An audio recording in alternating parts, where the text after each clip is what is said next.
Bonjour, aujourd'hui je vais te parler un petit peu des émotions. Les émotions, le jour où j'ai enfin vraiment compris ce que c'était, j'ai eu l'impression qu'il y avait un mode d'emploi pour ce jeu depuis tout ce temps et qu'on ne me l'avait pas donné. Donc c'est pour ça que cet enthousiasme, cette découverte, depuis je fais tout mon possible pour le partager avec le plus de personnes parce que ça peut vraiment améliorer nos vies. Alors les émotions en fait sont très rationnelles. J'adore dire ça parce que dans la société on a souvent tendance à croire que les émotions ça nous rend faibles, ça nous rend tout mou. Mais en fait c'est pas du tout ça. Les émotions c'est vraiment une boussole extrêmement intelligente qui nous a été donnée par des millénaires de développement d'intelligence naturelle. Donc on va regarder vite fait d'où ça vient. Les émotions sont très liées avec nos cinq sens. En réalité, nos cinq sens, continuellement, sont en train de scanner ce qui se passe autour de nous, à l'extérieur, et à l'intérieur de nous, dans notre corps, dans notre système organique, et ils vont comparer. Alors, on a des besoins, et par exemple, il y a peut-être un organe qui est en train d'être réparé, et puis ça a besoin de protéines pour que ça se fasse, et du coup, je vais sentir un petit peu les aliments, ce qu'il y a autour, et ça va peut-être me guider mon appétit vers des choses qui vont contribuer à guérir, à réparer, à renouveler, régénérer mon corps. Mais peut-être que je vais aussi être attirée par des choses qui sont en lien avec mes potentiels, comme j'ai pu le dire dans d'autres vidéos. Mais peut-être que mes sens vont scanner l'environnement et j'entends des bruits soudains, je vais ressentir un danger.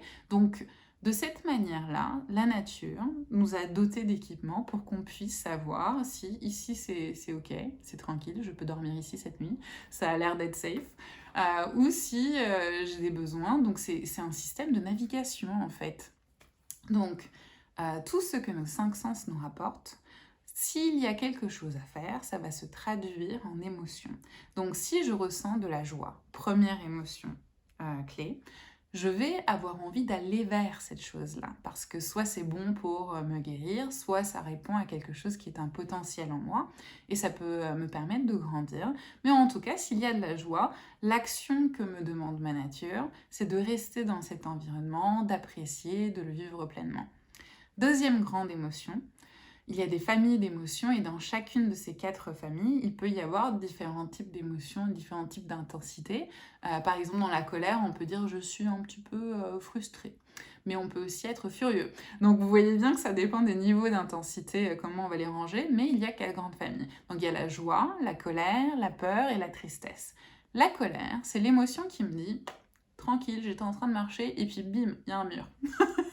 Donc dans cette histoire, moi j'étais en train de vivre ma vie et il y a quelque chose qui vient, quelque chose, quelqu'un, une situation qui vient m'empêcher d'être comme j'avais l'intention d'être. Donc c'est un manque de respect à ma bulle, à mes droits, mes besoins. Donc si c'est quelqu'un qui fait quelque chose, par exemple quelqu'un qui me bouscule, quelqu'un qui vient me déranger, il y a une colère qui monte en moi, et cette colère, ça va venir avec des hormones, ça va venir avec une intensité, un stress qui monte, parce que la nature me dit, il y a un mur, il va te falloir de l'énergie pour que tu puisses casser ce mur, ou bien grimper par-dessus, ou aller autour, mais en tout cas, il faut que tu le dépasses. C'est aussi un petit peu comme les lions qui, quand ils rugissent, on fait quoi? Hop, on ressort, on s'éloigne. Excusez-moi. Parce que le lion nous dit, ça c'est ma bulle, c'est mon cercle, il faut que tu en ressortes. Donc finalement, la colère dit respecte-toi ou fais-toi respecter. Parfois on est aussi en colère envers soi-même parce que peut-être j'ai fait quelque chose qui n'est pas bon pour ma santé, j'ai fait quelque chose qui n'est pas bon pour moi, donc je vais me sentir coupable. Ce sentiment de culpabilité peut aussi donc venir me dire attends, tu ne te comportes pas en fonction de ton intégrité, tu ne te comportes pas selon tes valeurs clés, donc reviens en ordre, reviens chez toi. Donc ça c'était la colère. Après, on va voir la peur. La peur dit, le mur n'est pas encore là, mais il y a quelque chose qui pourrait venir t'agresser, il y a quelque chose qui pourrait venir te mettre en danger. Ça peut être un projet, ça peut être ta santé, ça peut être autre chose. Mais en tout cas, à l'horizon, les cinq sens nous disent il y a des probabilités de danger, donc il va falloir adopter la bonne stratégie. Donc il y a plusieurs stratégies, c'est là où on en a le plus. On peut fuir, on peut se battre, On peut prendre un autre chemin, on peut se connecter à plus grand que soi, aller prendre de l'aide au sein d'une communauté, auprès d'amis, auprès d'experts. Si c'est une peur existentielle, on peut aller se connecter à de la spiritualité, à la nature, à ce qui fonctionne pour nous. Ou bien on peut aussi, par exemple, admettons que tu allais courir le marathon et tu ne te sentais pas prêt, bah peut-être tu vas dire c'est pas cette année que je vais courir le marathon, je vais le courir l'année prochaine. Voilà, je vais kiffer me préparer, je me sentirai mieux. Et donc, c'est aussi en lien avec la préparation. Ensuite, quatrième émotion, c'est la tristesse. La tristesse signifie que quelque chose à laquelle tu tenais n'est plus possible. Ça peut être une relation qui a pris fin, ça peut être quelqu'un que tu aimais qui est décédé, ça peut être un objet que tu aimais qui est cassé, mais en tout cas, il y a une fin. Ça veut dire quoi? Ça veut dire que désormais, il y avait quelque chose qui occupait de la place dans ta vie et cette place est désormais vide. Il y avait un chemin que tu avais envisagé, des choses que tu comptais continuer de faire avec cette personne ou dans ce domaine et puis bah il n'y a plus. Il n'y a plus, tu ne pourras plus faire ça. Donc, c'est un petit peu comme le GPS qui te disait de prendre à droite, tu ne l'as pas fait. Le GPS, il dit oui, calculating, il faut que je recalcule un nouveau chemin. Donc ton cerveau, qui est l'organe qui bouffe le plus d'énergie dans notre corps, va devoir refaire d'autres connexions pour dire qu'est-ce que je vais faire avec cet espace et je m'étais dit ça, bah maintenant je ne vais plus pouvoir me dire ça. Donc ton cerveau va avoir besoin que le reste de ton corps se mette au ralenti.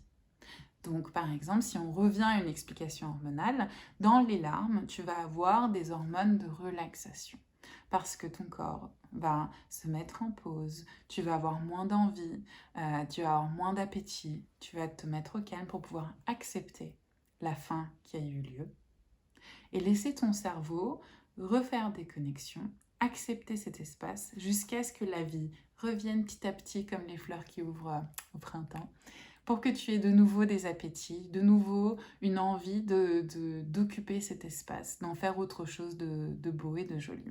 Donc la tristesse, en fait, est une belle émotion. C'est l'émotion de l'acceptation de ce qui est et de vivre avec et d'apprécier encore les cadeaux dont la vie est capable pour nous. Donc voilà, hein. Nos 4 émotions, c'est un petit peu comme les feux quand on est en train de naviguer sur la route. Donc ça nous indique de quel type d'action on a besoin. Donc c'est complètement rationnel en fait. Il vaut mieux décider de quelle va être ta prochaine action en lisant la situation selon ces filtres-là. Mais bien sûr, on avait besoin qu'on nous les explique peut-être à un moment donné, sauf si on est complètement un instinctif, ce qui n'était pas mon cas. Moi, j'étais plutôt quelqu'un qui ressentait tout plein d'émotions et puis après, bah, j'étais perdue. Qu'est-ce que je fais maintenant? Je le ressens à fond, je le ressens combien de temps? Mais maintenant, on sait que dès qu'on ressent quelque chose, on se dit, bah ok, il s'est passé un truc, il s'est passé quoi? Il s'est passé ça. Je ressens ça et donc mon besoin, hop, dans la liste des stratégies que l'émotion m'indique, accepter, rester, se faire respecter, etc. Je vais pouvoir choisir la bonne stratégie, mettre en application et libérer ma voix. Malgré tout, à côté de ça, on a aussi souvent des états d'âme. On a tous, en tant qu'humains, des espèces de cocktails personnels émotionnels et on va avoir des personnes qui vont avoir un tempérament, des gens qui vont plus facilement se mettre en colère ou répondre plus facilement par la colère ou la peur ou la tristesse ou des gens qui vont être plus facilement en joie. C'est important de connaître quelle est ta nature émotionnelle de base. Comme ça, tu vas pouvoir prendre du recul quand il se passe quelque chose et te dire, ok, est-ce que j'ai tendance à répondre, quoi qu'il se passe, sous l'angle de cette émotion-là? Si oui, je vais prendre un peu de recul, mettre un peu d'espace. Si je suis colérique, je vais aller prendre l'air un petit peu, me calmer, méditer. Ok. Est-ce que maintenant, je trouve encore que l'on me manque de respect? Comme ça, on va se poser les bonnes questions et pouvoir distinguer notre propre surplus naturel de ce qui est en effet en train de se passer pour mieux répondre. À côté de ça, donc là-dessus, je vais faire une vidéo sur l'Ayurveda, notre constitution naturelle. Comme ça, tu pourras repérer dans quelle constitution tu es et faire la part des choses plus aisément. Mais aussi, il y a un nettoyage de notre passé qui peut être important parce que on va aussi avoir des empreintes émotionnelles dues à la société dans laquelle on a grandi, à l'époque. Ça peut être l'histoire familiale, s'il y a eu des trahisons, s'il y a eu d'autres choses dans la famille. On a peut-être des émotions qui sont restées collées à notre peau et on réagit toujours sous ces empreintes-là. Il se peut qu'il y ait... ça peut être aussi ce qui s'est passé pendant votre enfance, ça peut être plein de choses. Donc, on peut aussi se dire que peut-être on a besoin d'un accompagnement en thérapie cognitive et comportementale, en psychothérapie, à chacun de trouver ce qui fait le plus de sens pour soi.